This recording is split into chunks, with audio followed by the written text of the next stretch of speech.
Yo, what's poppin', people? So, today we got some new things to talk about in Destiny.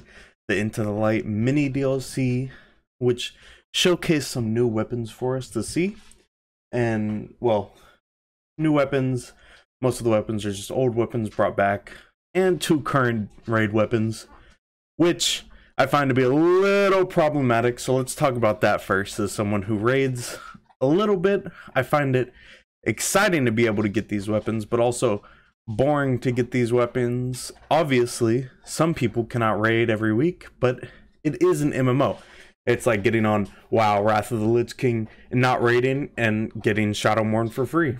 To me, some weapons should have a certain amount of gate keptness. I don't think that's a word, but I feel as though that is a big portion of what makes some of these weapons so popular, is the grind for them.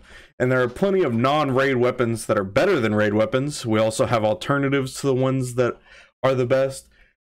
But they said that the perk pools will be different but similar, saying they will have some of the old classics. So the perk pools are fairly similar, but with a couple of spicy additions. So you'll notice there's no way man just fucking landed on my fucking neck, bro. Like, that is wild. That'd be disgusting. Yeah, but it's got all of the old classics. It's got the new that felt so intentional. I ain't even gonna lie. What? Now, I'll stop that tangent and let's talk about some of the returning weapons, starting with the kinetic slot. So we have the Mountaintop. Should be interesting. Mountaintop with the new kaboom shoot up in the sky. It's much further, I believe, than it was in early D2. The Blast Furnace, Hung Jury, Succession, and Midnight Coup. Out of all of these, I'm honestly most excited for the Midnight Coup. I think it can take Fatebringer's spot as the best hand cannon in the kinetic slot. Then Mountaintop would probably be up there as well, having some nice perks. Probably will be nice for damage rotations, having Frenzy and Vorpal, I believe, is the two that they showcased, as well as auto-loading holster, which is always really nice.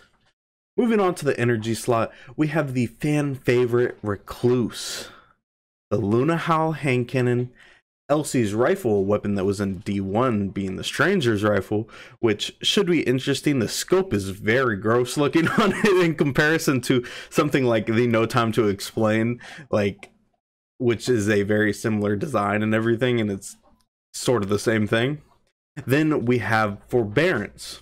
Now, if Forbearance has the Ambitious Assassin perk available to it, there may be no point in using your spoils to get red borders in Val, honestly.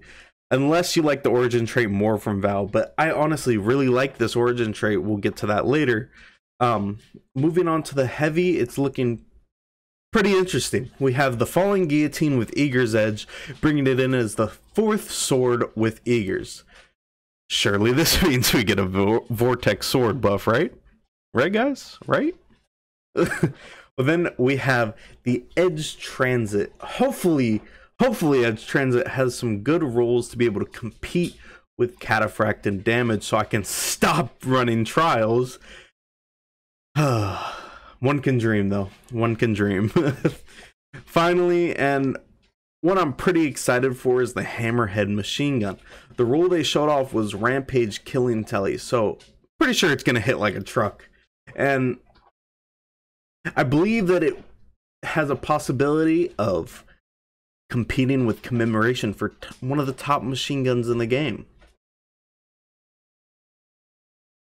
All of these weapons will be coming with an origin trait, Indomitability, which is essentially Pugilist and Demolitionist combined. So if you're using a light subclass, being Void, Solar, Arc, you will get grenade energy when getting kills. And then if you're using a Darkness subclass, being Strand Stasis, you will get melee energy on kills.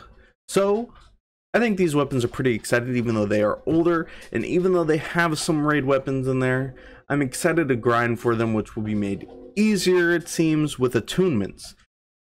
Attunements will make the weapon that you choose to attune to once you have gotten it unlocked. So once you get a drop of it, I believe, and you get it, you can go to the new hub area which is very similar to the Dares of Eternity. We have some cool stuff at the back, which should be pretty interesting, getting the new Super Black shader, or I guess old Super Black shader back.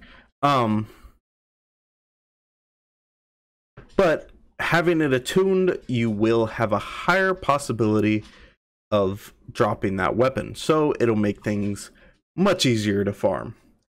We also are getting a new hub area. I know I mentioned it briefly, but the new hub area seems to be around the storage facilities, which I believe we actually ran through there if you played the 0 hour mission. I believe you ran through there in the 0 hour mission.